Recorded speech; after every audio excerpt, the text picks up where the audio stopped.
Hola, ¿cómo están, hermanos? Nos toca hoy día el devocional en Primera a los Tesalonicenses, capítulo 3. Y son los primeros 5 versículos que continúan con la idea que estuvimos viendo ayer, donde hablábamos un poco de los padecimientos. Y bueno, vamos a orar y vamos a ver qué tenemos hoy día en estos 5 versículos. Señor, te damos las gracias por este tiempo que tú nos das. Gracias por permitirnos día a día poder, Señor, recurrir a tu palabra, poder buscar consejo de ella, Señor, para nosotros, para nuestras vidas. Te pedimos en esta hora, Señor, que nos bendigas, que uses tu palabra, Señor, para tocar nuestros corazones.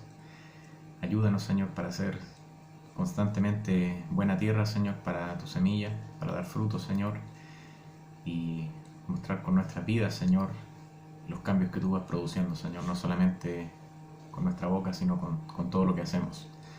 Gracias te damos y te pedimos tu bendición en esta hora, en el nombre de Jesús. Amén. Bien, dicen así los primeros 5 versículos del capítulo 3.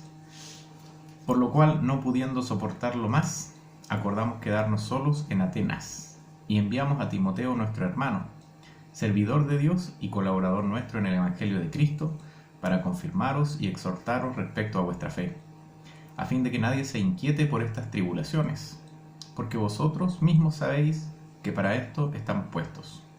Porque también estando con vosotros, os predecíamos que íbamos a pasar tribulaciones como ha acontecido y sabéis.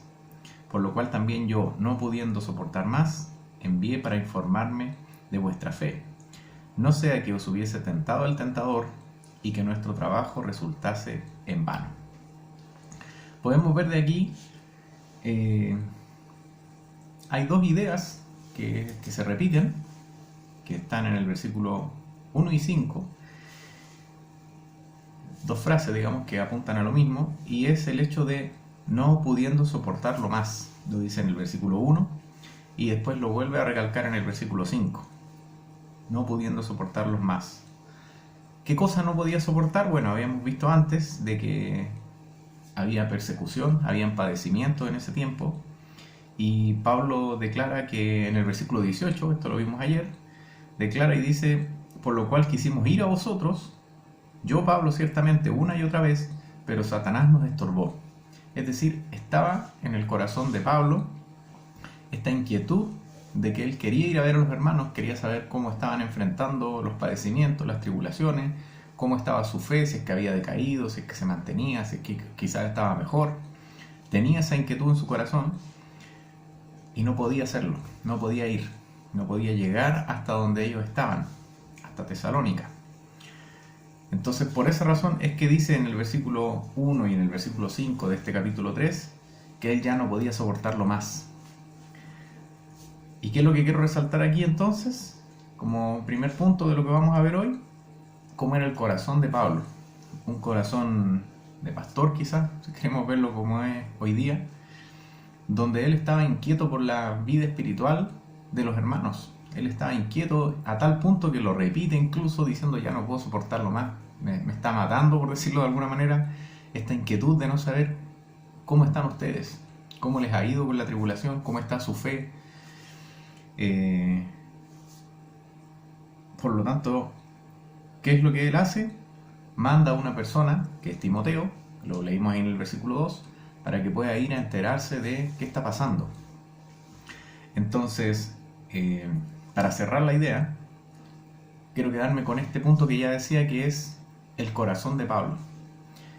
A lo mejor podríamos pensar hoy día que es responsabilidad solo del pastor preocuparse por los hermanos, solamente él hacer una llamada telefónica, solamente él saber si es que está pasando por aflicciones, cómo puede ayudarlo. Pero vemos aquí, por ejemplo, lo leímos en el capítulo 1 cuando empezamos los devocionales, que Pablo no estaba solo. Él escribe esta carta al lado de Silvano y de Timoteo, colaboradores de él. Y ellos en conjunto estaban en este mismo sentir. Por lo tanto, así como Pablo tenía esta inquietud en su corazón, también Silvano y también Timoteo estaban inquietos por los demás. Y por lo tanto nos enseña a tener un poco este corazón, independiente de que tengamos o no el llamado a ser pastores, los dones que el Señor nos ha dado y todo, pero de preocuparnos también unos por otros, de poder animarnos, de poder consolarnos si es que es necesario con los otros hermanos. No es un trabajo, una pega solo de una persona, solo del pastor, sino que mutuamente como un cuerpo, estarnos animando. Y Pablo lo resalta de esa manera, diciendo, yo ya no puedo soportarlo más, estaba tan inquieto que tuve que tomar a Timoteo y pedirle que fuera con ustedes. Y eso es lo que dice el versículo 2. Y enviamos a Timoteo, nuestro hermano, servidor de Dios y colaborador nuestro en el Evangelio de Cristo, para confirmaros y exhortaros respecto a vuestra fe. ¿A fin de qué? De que nadie se inquiete por estas tribulaciones, porque vosotros mismos sabéis que para esto estamos puestos. O sea, en el fondo, bueno, no quiero entrar a hablar de las tribulaciones, ya lo hemos hecho antes, el pastor también lo habló ayer, de las tribulaciones, de las aflicciones. Pero como ya decía, para cerrar el punto, todos nosotros debemos estar pendientes como cuerpo en Cristo, de estar animándonos unos con otros, de estar preocupados los unos por los otros. Y el otro punto que quería destacar hoy día es lo que acabamos de leer en el versículo 2, respecto de, vimos primero un poco las características del corazón de Pablo, ahora vamos a ver un poco las características de este hermano Timoteo. Dice acá que enviamos a Timoteo, nuestro hermano, servidor de Dios y colaborador nuestro en el Evangelio de Cristo. Quizás en una mirada rápida, en una primera lectura, podríamos pensar que como que le dio mucho color para decir una sola cosa. A lo mejor bastaba con haber dicho a Timoteo, nuestro hermano, y suficiente. Pero en realidad no es tan así, porque si es que le damos un poquito más de vuelta y tratamos de entender por qué da estas características de Timoteo, yo pensaba en lo siguiente. Dice acá, nuestro hermano. Visualice por un segundo como que llega atrasado, no sé, un domingo a la iglesia. Va a haber un montón de gente, ¿cierto? Los González sentados allá atrás al final, los que cantan a mano izquierda adelante, los que tocan a la mano derecha adelante, etc. El pastor aquí a mano izquierda, la Katy con Ariel, etc. Más o menos uno tiene una visión, ¿cierto?, de los hermanos de la iglesia, estamos todos. Y por lo tanto, todos los que estamos ahí probablemente, o el 99,9%, si es que no hay visita, no hay invitados, hermanos en la fe, hermanos en Cristo. Por lo tanto, dice eso de Timoteo. Enviamos a Timoteo y la primera característica que da es que era un hermano en la fe. Pero luego dice, servidor de Dios. Y ahí, obviamente, no estoy juzgando a nadie, ¿no? Pero ahí donde yo hacía la segunda pregunta y es, bueno, y de todas las personas que uno puede visualizar en la iglesia, ¿todos entraríamos en la categoría de servidores de Dios? ¿O hay algunos que a lo mejor se quedarían en el primer peldaño de solamente ser hijos de Dios, hermanos en la fe? Todos somos llamados a servir, pero ¿estamos haciendo efectivo nuestro servicio? A lo mejor era más fácil quizás antes de la cuarentena, antes de la pandemia, poder ayudar a barrer, poder ayudar a lavar un plato, a cualquier cosa, ¿no es cierto? A lo mejor hoy día desde la casa no es tan fácil, pero tenemos este llamado a servir al Señor, servidor de Dios. Y a lo mejor, espero que no, pero a lo mejor hay algunos que solamente llegamos, no lo sé, al primer paso, al primer peldaño. La idea es llegar al segundo, no solamente ser un hermano, sino también un servidor de Dios, alguien que hace de su fe algo práctico, algo que demuestra con sus hechos esa fe que antes profesó, que lo convirtió en hijo de Dios, hermano en la fe. Y finalmente dice, colaborador nuestro en el Evangelio de Cristo, para confirmaros y exhortaros respecto a vuestra fe. Y este punto no es igual al anterior, porque como ya decía, hay muchas maneras de servir al Señor. Podría ser incluso yendo a limpiar la iglesia, estamos sirviendo si lo estamos haciendo, si estamos dedicando tiempo para ir a hacerlo. Pero este punto de colaborador va un poquito más allá, porque está diciendo que es colaborador de Pablo, de Silvano, pero con una característica que dice que es confirmar y exhortar respecto a vuestra fe. Por lo tanto, podríamos decir que así como era un hermano en la fe, como era un siervo de Dios, también era alguien que estaba espiritualmente no dormido, sino activo. Alguien preparado para ser usado por el Señor.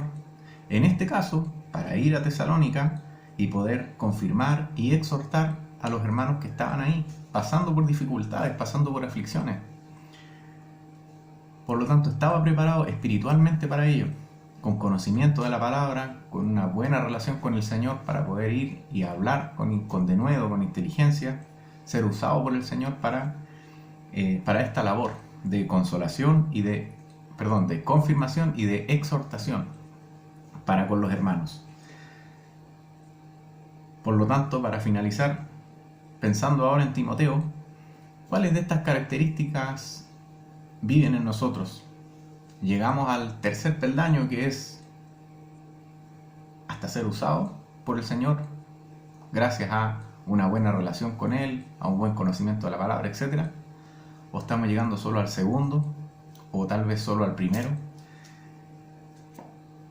La idea de todo esto es que podamos imitar a estos hermanos, a Pablo, a Timoteo. Ya veíamos de Pablo cómo era su corazón dispuesto a poder ayudar al resto.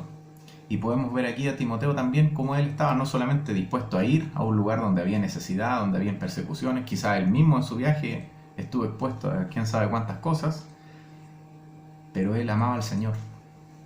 Lo que estaba en su corazón era servir a Dios, como leímos aquí. Por lo tanto, dejó todo eso de lado y fue para adelante. Avanzó en esta escalerita que yo parafraseaba un poco, pensando en eso. No solamente en quedar en un peldaño, sino en poder ser no solamente llamado hermano, sino un siervo de Dios y un verdadero colaborador. Alguien que cuando el Señor lo toma en sus manos puede ser útil y que está preparado para eso. Así que eso quería compartir con usted, hermano, e invitarle a no decaer, a no desanimarnos. Hay pruebas, hay dificultades, pero en el Señor podemos encontrar la fortaleza para seguir adelante y para poder tener un corazón también como el de estos hermanos. Así que eso, mis queridos, que el Señor les bendiga. Nos vemos.